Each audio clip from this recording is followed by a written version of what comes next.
Most couples think choosing a wedding photographer is simple.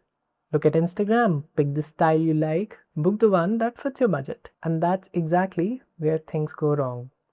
Because what you're seeing online is not a wedding, it's a highlight reel. The best 1% carefully selected from hundreds of weddings. And your wedding is not that 1%.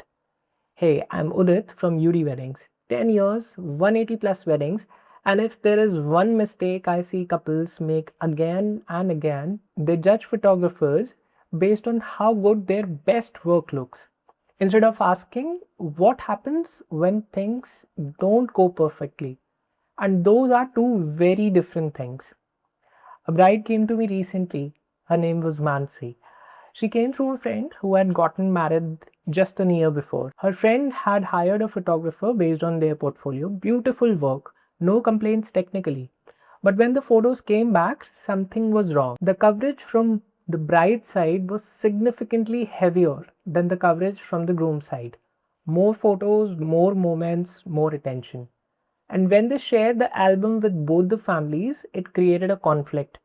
The groom's family felt sidelined, like they didn't matter as much, like their moments were not as important. What should have been a celebration became an uncomfortable conversation. Nobody warned her to ask about this before she booked.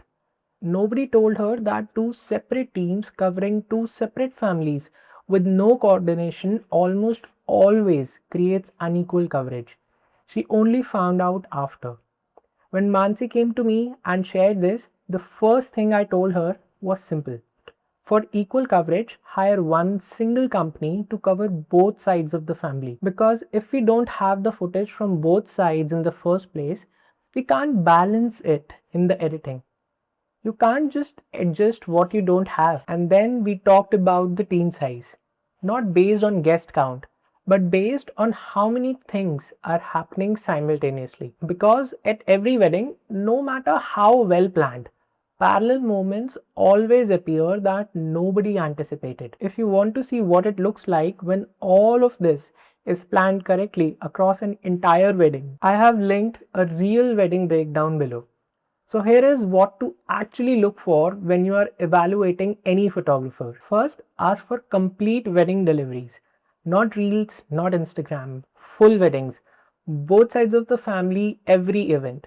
And second, ask how their team is structured. How many people, how roles are divided, what happens when two things happen at the same time. Third, ask what they do when the plan changes on the day itself, because it always does. Because the difference between a photographer who delivers beautiful photos and one who delivers a complete balanced story of your entire wedding isn't the talent. It's how much they thought about your wedding before they arrived. So here is the question. The photographer you are considering right now, have you seen how they cover both sides of a family? Or have you only seen the frames they chose to show you? If you want a team that thinks about every side of your wedding and not just the obvious moments, there is a link below.